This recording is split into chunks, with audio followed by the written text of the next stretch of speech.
राधे राधे प्रिय विद्यार्थियों, स्वागत है आपका प्रद्योत गुरुकुल में।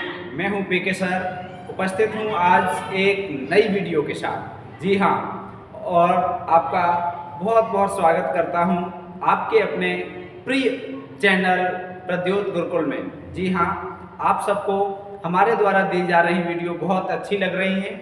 आप बहुत अच्छे अच्छे कमेंट कर रहे हो, बहुत शेयर भी कर रहे हो, लाइक भी कर रहे हो और दोस्तों को बता भी रहे हो कि बहुत अच्छा चैनल चल रहा है, बहुत अच्छी वीडियो आ रही है जो आपके लिए बहुत उपयोगी साबित होने वाली है आने वाली परीक्षाओं में। जी हाँ, प्रतिदिन मैं एक ऐसा टॉपिक लेकर आता हूँ जो आने वाली परीक्षाओं के लिए आपको परीक्षा में सफलता दिलाने के लिए मदद अवश्य करेगा। भले ही टॉपिक छोटा हो, बीच बीच में से जहाँ जहाँ से महत्वपूर्ण प्रश्न बनते हैं वहाँ से हम टॉपिक लेकर आते हैं, तो ये आपके लिए रामबाण सिद्ध होने वाला है। जी हाँ, तो बस आपसे एक निवेदन है, आप कमेंट बहुत अच्छे करते हो, आप सबके कमेंट हमने पढ़े हैं, आप लाइक और शेयर भी करते हो, लेकिन फिर भी देखते हैं तो बहुत से लोग ऐसे हैं जिन्होंने चैनल को सब्सक्राइब नहीं किया है और वीडियो को लगातार देख रहे हैं। तो ऐसे लोग चैनल को सब्सक्राइब भी कर लें, और यदि आपकी कोई जिज्ञासा है, यदि आपका कोई प्रश्न है, यदि आप कुछ जानना चाहते हैं, कुछ कहना चाहते हैं, तो कमेंट बॉक्स में आप अवश्य बताएं। आज का हमारा टॉपिक बहुत छोटा सा टॉपिक है और बहुत महत्वपूर्ण है। एक प्रश्न तो बनता ही है यहाँ से, हिंदी का पहला कवि कौन सा है? तो हिंदी का पहला कवि हम ट्रिक से पढ़ेंगे, रटेंगे नहीं। क्या होता है, हम रटते हैं कि पहला कवि कौन है, किसने पहला कवि किसको माना है, तो ये रटते रटते परीक्षा में जाते जाते कंफ्यूज हो जाते हैं हम। और जब चार विकल्प सामने होते हैं तो हमें लगता है कि शायद ये सही है, ए सही है कि बी सही है, सी या डी में से कोई दो कंफ्यूज होते हैं, कहीं तीन पर हम कंफ्यूज होते हैं। तो ऐसी स्थिति ना आए, तो आज हम ऐसे समझेंगे ट्रिक के माध्यम से कि जीवन में कभी भूलेंगे ही नहीं। तो आइए सीधे से बात करते हैं टॉपिक पर। कंठस्थ करेंगे ट्रिक के माध्यम से। पहला है स्वयंभू। 8वीं सदी में हुए थे ये, और डॉक्टर राम कुमार वर्मा ने इन्हें हिंदी का पहला कवि माना है। अब हम इन्हें याद कैसे करेंगे? स्वयंभू। स्वयंभू का मतलब जिसका जन्म स्वयं हुआ हो, जिसका जन्म स्वयं हुआ हो। वैसे तो ये ब्रह्मा का पर्यायवाची है। किनका पर्यायवाची है? ब्रह्मा का। लेकिन ब्रह्मा, विष्णु, महेश तीनों को स्वयंभू हम कह सकते हैं, स्वयं उत्पन्न होने वाले। अब ये है राम, यहाँ ये विष्णु के अवतार हैं। काय के अवतार हैं? विष्णु के। तो ये भी कौन हुए? स्वयंभू। तो हम राम को स्वयंभू से याद करेंगे तो ये हमें कंठस्थ रहेगा। बस हमें ये ध्यान रखना है कि राम कुमार वर्मा, इन्होंने स्वयंभू को हिंदी का पहला कवि माना है। राम विष्णु के अवतार हैं, इसलिए हमने इन्हें भी स्वयंभू कह दिया, इन्हें भी स्वयंभू कह दिया। स्वयंभू बराबर स्वयंभू, बस हमें याद हो गया। अब ये हम याद रखेंगे, हमेशा कभी नहीं भूलेंगे। बस हमें इतना याद रखना है कि राम विष्णु के अवतार हैं और विष्णु स्वयंभू हैं। ठीक है, स्वयं उत्पन्न होने वाले। ठीक, तो इससे हमें याद रहेगा कि स्वयंभू को राम कुमार वर्मा ने। दूसरा है सरहपा। सरहपा 769 ईस्वी में राहुल सांकृत्यायन ने और डॉक्टर नगेंद्र ने इन्हें हिंदी का पहला कवि माना है। वह पूछा जाता है। अब हम इन्हें याद कैसे करेंगे? देखो, सरहपा एक सिद्ध थे। सरहपा कौन थे? सिद्ध। और सिद्धों का संबंध कैसे है? सिद्धों का संबंध है, थोड़ा सा हम इसे ऊपर कर ले रहे हैं। सिद्धों का संबंध है वज्रयान शाखा से। वज्रयान शाखा काय की शाखा थी? ये आप सब जानते हैं, ये बौद्ध धर्म की शाखा थी। काय की शाखा थी? बौद्ध धर्म की शाखा। अर्थात जो सिद्ध हुए हैं वो बौद्ध धर्म की शाखा से संबंधित हैं। और जब जो बौद्ध धर्म है, बौद्ध धर्म का नाम आते ही सबसे पहले आपको राहुल सांकृत्यायन का नाम याद आना चाहिए। क्यों? इनका वास्तविक नाम था केदार पांडे। बौद्ध धर्म में इन्हें बहुत रुचि थी, तो जो महात्मा बुद्ध के पुत्र राहुल के नाम पर इन्होंने अपना नाम ही राहुल रख लिया, बौद्ध। ठीक। दूसरा, सांकृत्य गोत्र था, इसलिए सांकृत्यायन लगा लिया। तो जो राहुल सांकृत्यायन थे, ये बौद्ध धर्म मानने वाले थे। बौद्ध धर्म में इन्हें बहुत रुचि थी। अब हम कैसे याद करेंगे? सरहपा ये भी बौद्ध, और राहुल सांकृत्यायन ये भी बौद्ध धर्म को मानने वाले। ठीक, तो इन्होंने अपना नाम ही महात्मा बुद्ध के पुत्र के नाम पर रख लिया था, तो इधर भी बौद्ध इधर भी बौद्ध। अब हमें विश्वास है कि आपको याद हो गया होगा, बिल्कुल कभी नहीं भूलेंगे। राहुल सांकृत्यायन ने किसे माना है? सरहपा को। सरहपा कौन है? सिद्ध हैं। सरहपा कौन है? सिद्ध हैं। ये आप जानते ही हैं पहले से, तो आप जानते हैं, तो ये उत्तर आपका अब गलत नहीं होगा। अगला है तीसरा, पुष्य या पुंड। पुष्य या पुंड। पुष्य या पुंड हम ये समझेंगे, पुष्य या पुंड। ठीक है, ट्रिक का किसी से कोई संबंध नहीं है, बस आपको समझाने के लिए हमने इन शब्दों का उपयोग किया है, जिससे कि आप कभी भूलें न, और विश्वास है हमें कि आप नहीं भूलेंगे। राम स्वयंभू थे, तो स्वयंभू किसने माने? राम कुमार वर्मा ने। दूसरा, राहुल बौद्ध थे। बौद्ध कौन थे? सरहपा। सिद्ध थे, 84 सिद्धों में पहले सिद्ध माने हैं राहुल सांकृत्यायन ने। तो जब पहले सिद्ध थे तो बौद्ध धर्म वज्रयान शाखा से जुड़ा हुआ है, बौद्ध धर्म की वज्रयान शाखा से सिद्ध जुड़े थे, तो ये भी बौद्ध धर्म से जुड़े हुए हैं, और सरहपा भी बौद्ध। तो ये हो गए राहुल सांकृत्यायन। तीसरा है पुष्य या पुण्य। हम इसे मान लें थोड़ा सा पुण्य, हम थोड़ा सा पुण्य करते हैं तो शिव जी प्रसन्न हो जाते हैं, इन्हें आशुतोष कहते हैं। बाकी सभी देवता भी प्रसन्न होते हैं पुण्य करने से, लेकिन शिव क्या है? शीघ्र प्रसन्न होते हैं। आशु शीघ्र, तोष प्रसन्न होने वाले, आशुतोष कहलाते हैं। तो शिव पुण्य पुष्य या पुण्य से शिव प्रसन्न होते हैं। पुण्य से कौन प्रसन्न होते हैं? शिव। शिव का नाम इसलिए लिया कि सबसे पहले प्रसन्न हो जाते हैं। जो सबसे पहले, हम मान लीजिए हम भर्ती के लिए इंतजार कर रहे हैं, हम नौकरी के लिए इंतजार कर रहे हैं, तो हम क्या करेंगे? ऐसे देवी देवता को पहचानेंगे कि जो सबसे पहले हम पर कृपा करे। तो क्या है? सबसे पहले कौन? शिव। तो शिव सिंह सेंगर ने कुंड को पहला माना है। विश्वास है आपको याद हो गया होगा। राजा मुंज चंद्रधर शर्मा गुलेरी।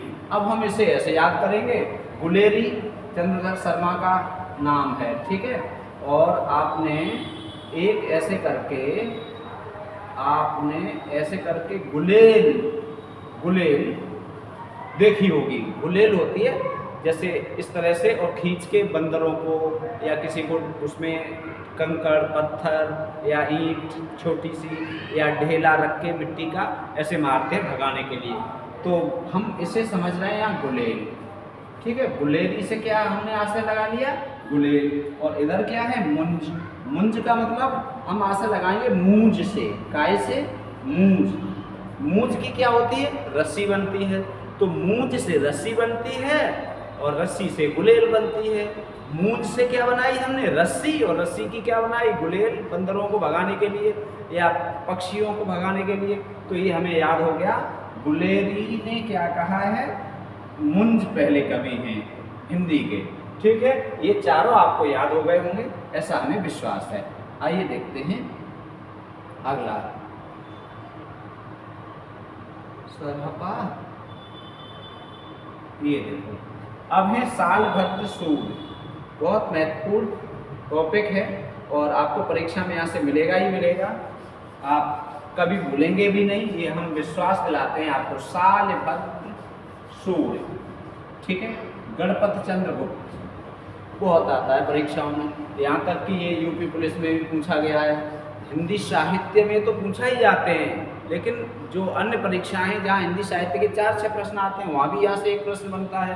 तो सालभद्र सूर्य, गणपति चंद्र गुप्त। अब देखो, एक हम आपको नाम ये यहाँ लिखे दे रहे हैं, सालभद्र, ठीक है।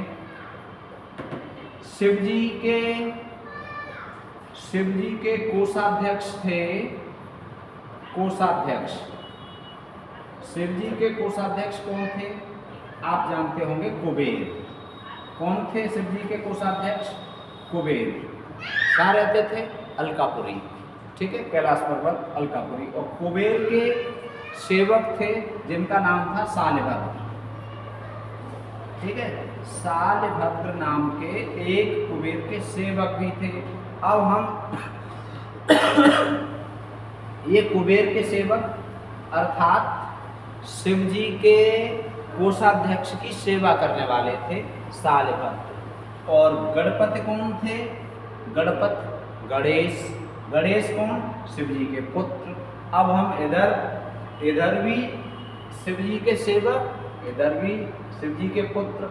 गणपति से हम आशय लगा लेंगे शालिभद्र। यदि गणपति गणेश जी को पैसों की जरूरत होगी तो कहाँ जाएंगे? कहाँ जाएंगे? कहाँ जाएंगे? कुबेर के पास। और कुबेर के पास जाने से पहले कौन मिलेंगे? शालिभद्र। तो हम याद करेंगे गणपति शालिभद्र से मिलने गए। गणपति को पैसों की जरूरत पड़ी तो कहाँ गए? शालिभद्र के पास। ठीक है, तो ये आपको याद हो गया होगा। और दूसरी ट्रिक इसकी, एक और आसान ट्रिक दूसरी भी है, ऐसे हम याद कर लेंगे, बिल्कुल आपको याद रहेगा। शालिभद्र कौन थे? कुबेर के। ये शालिभद्र वो नहीं थे, लेकिन हम बस ये बताना चाह रहे हैं कि इस तरह से हम याद कर सकते हैं कि एक शालिभद्र हुए थे जो कुबेर के सेवक थे और कुबेर शिव जी के कोषाध्यक्ष थे। ठीक, अगली बात हम ऐसे भी कह सकते हैं, भद्र का अर्थ होता है सज्जन। भद्र का अर्थ कौन होता है? सज्जन। क्या होता है? सज्जन। और गणपति का अर्थ होता है गणेश जी। गणेश जी से सज्जन कोई नहीं मिलेगा। जब सभी देव इस बात के लिए तैयार हो रहे थे कि इस पृथ्वी का, इस ब्रह्मांड का सबसे पहले चक्कर कौन लगा देगा, तब गणेश जी ने सोचा कि मेरी माँ और मेरे पिता, माता पिता का चक्कर लगाएंगे। क्रिएटिव सोच थी गणेश जी की, बहुत ही सृजनात्मक सोच थी। वो गणेश जी ने माता पिता का चक्कर लगाया और वो विजयी हुए। अर्थात गणेश जी बहुत सज्जन हैं। माता पिता, साक्षात माता पिता को ईश्वर मानने वाले गणेश जी इतने सज्जन हैं कि बहुत अधिक, इनसे ज़्यादा सज्जन कोई नहीं। ठीक, माता की भी बात मानते हैं तो भद्र से गणेश, गणपति हमें याद आएंगे। ठीक, अब देखो विद्यापति। विद्यापति हिंदी के पहले कवि माने हैं बच्चन सिंह ने। किसने माने हैं? बच्चन सिंह ने। इसे हम ऐसे याद करेंगे, यहाँ से यहाँ तक विद्या और यहाँ से यहाँ तक पति। विद्या और पति के बच्चे। विद्या लड़की का नाम, विद्या और पति के बच्चे। इससे हमें याद होगा बच्चे से बच्चन सिंह। बच्चे से हमने क्या याद कर लिया? बच्चन सिंह। या विद्या का पति के बच्चे, विद्या के पति के बच्चे। ठीक है, विद्या के पति के बच्चे, विद्या के पति के बच्चे। अर्थात बच्चन सिंह ने विद्यापति को पहला कवि माना है। ठीक है, अब हम ये नहीं भूलेंगे। अब है अब्दुल रहमान। अगला क्या है? अब्दुल रहमान, हजारी प्रसाद द्विवेदी। अब हम आपको बता दें, अब्दुल का अर्थ होता है ज्ञान। अब्दुल का अर्थ क्या होता है? ज्ञान। और रहमान का अर्थ होता है दयालु। रहमान का अर्थ क्या होता है? दयालु। ठीक है, कृपालु या दयालु। रहमान का अर्थ होता है कृपालु। और देखो, इस प्रसाद शब्द का भी अर्थ होता है कृपा। प्रसाद का अर्थ क्या होता है? कृपा। और रहमान का अर्थ क्या होता है? कृपा, कृपा करने वाला, कृपालु। ठीक, तो अब बस अब्दुल रहमान ज्ञान की कृपा, ज्ञान की कृपालु, ज्ञान की कृपा करने वाले हजारों। प्रसाद, प्रसाद का भी अर्थ होता है कृपा। ठीक है, तो हजारों प्रसाद, हजारों प्रकार से ज्ञान की कृपा हुई। हजारों प्रकार से ज्ञान की कृपा हुई। ठीक, हजारी प्रसाद द्विवेदी ने अब्दुल रहमान को हिंदी का पहला कवि माना है। गोरखनाथ को हिंदी का पहला कवि माता प्रसाद ने माना है। ठीक है, गोरखनाथ, गुरु गोरखनाथ की पूजा माताएं करती हैं। जो पहले से बुजुर्ग महिलाएं हैं वो गुरु गोरखनाथ को ज़्यादा मानती हैं, तो माता से हम माता प्रसाद, गुरु गोरखनाथ। ठीक है, जो इंद्र को वासुदेव सिंह ने, किसने? वासुदेव सिंह ने। जो इंद्र, इंद्र माने चंद्रमा, ये वही इंद्र है जिसने वासुदेव को कलंकित किया था। वासुदेव मतलब श्री कृष्ण। राजा प्रसेनजित को मार दिया गया था उनकी मणि के चक्कर में, तो श्री कृष्ण पर एक कलंक लगा था। उन्होंने भाद्रपद चतुर्थी के चंद्रमा को देख लिया था। तो श्री कृष्ण, वासुदेव का अर्थ है श्री कृष्ण। श्री कृष्ण को जो इंद्र, इंद्र माने चंद्रमा, इसी चंद्रमा के कारण श्री कृष्ण को कलंक लगा था। तो इससे हम याद रखेंगे जो इंद्र। ठीक, सरहपा को सभी दृष्टियों से हिंदी का पहला कवि माना जाता है। अधिकांश विद्वान ऐसा मानते हैं। और हिंदी की पहली रचना पूछी जाएगी तो हम श्रावकाचार्य को बताएंगे। 933 ईस्वी देवसेन ने लिखी है ये। और कई बार पूछा जाता है इसमें दोहों की संख्या कितनी है, 250 है। और श्रावक धर्म की बात कही गई है, ये मोस्ट इम्पोर्टेंट है। श्रावक धर्म की बात की गई है इस रचना में। कौन सी रचना में? इसमें श्रावकाचार में। श्रावक धर्म का मतलब है गृहस्थ धर्म, ठीक है। तो हमें विश्वास है कि ये ट्रिक आपको पसंद आई होगी। पसंद आई है तो आप कमेंट करके अवश्य बताएं कि हमें पसंद आई। और यदि पसंद नहीं आई है तो भी आप बताएं कि हमें अच्छी नहीं लगी। लेकिन हमें विश्वास है कि अब ये कवि आप परीक्षा में नहीं भूलेंगे। एक दो बार वीडियो को सुनेंगे, देखेंगे तो आपको याद हो जाएगा। जैसे हम कहें अब्दुल रहमान तो ज्ञान की कृपा। अब्दुल माने ज्ञान, रहमान माने कृपा, और प्रसाद माने भी कृपा, अर्थात हजारी प्रसाद द्विवेदी। ठीक। अब हमने कहा शालिभद्र सूर, तो शालिभद्र कौन थे? शिव जी के कोषाध्यक्ष के सेवक। और गणपति चंद्रगुप्त, गणपति का मतलब क्या है? गणेशी। गणेशी और शालिभद्र की मुलाकात तो होती ही रहेगी। जब बेटे को कहीं ज़रूरत पड़ेगी तो भाई पैसे लेने जाएगा, कहाँ जाएगा?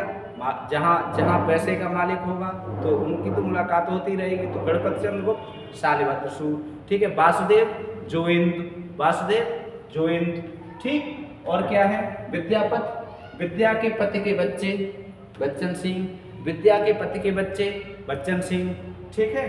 हिंदी के पहले कवि। और कौन से हैं? स्वयंभू राम। सरहपा बौद्ध थे तो राहुल सांकृत्य बौद्ध थे। पुण्य का फल सबसे पहले कौन देता है? शिव जी। मुंज, मूंज की क्या बनती है? गुलेरी, गुलेरी। राजा मुंज को किसने पहला कवि माना? गुलेरी ने। हमें विश्वास है आपको ये तैयार हो गया होगा। भले ही टॉपिक छोटा था, लेकिन आपको समझाने के लिए थोड़ी सी वीडियो बड़ी जरूर हो गई, लेकिन आपको जीवन में कभी नहीं भूलेंगे। इसी विश्वास के साथ मिलते हैं अगली वीडियो में। तब तक खुश रहिए, मस्त रहिए, व्यस्त रहिए, पढ़ते रहिए। और जब तक लक्ष्य न मिल जाए तब तक प्रद्योत गुरुकुल से अवश्य जुड़े रहिए। और हम तो कहते हैं कि बाद में भी आप जुड़े रहिए। और हम विश्वास दिलाते हैं कि आपके लक्ष्य तक पहुंचाने में यथासंभव मदद करेंगे। और हम और आप मिलकर जब आगे रास्ते को क्रॉस करेंगे, रास्ते पर आगे बढ़ेंगे, तो 1 और 1 11 होते हैं। हम शक्ति के साथ आगे बढ़ेंगे और लक्ष्य तक आपको पहुंचाने का पूरा प्रयास करेंगे। राधे राधे।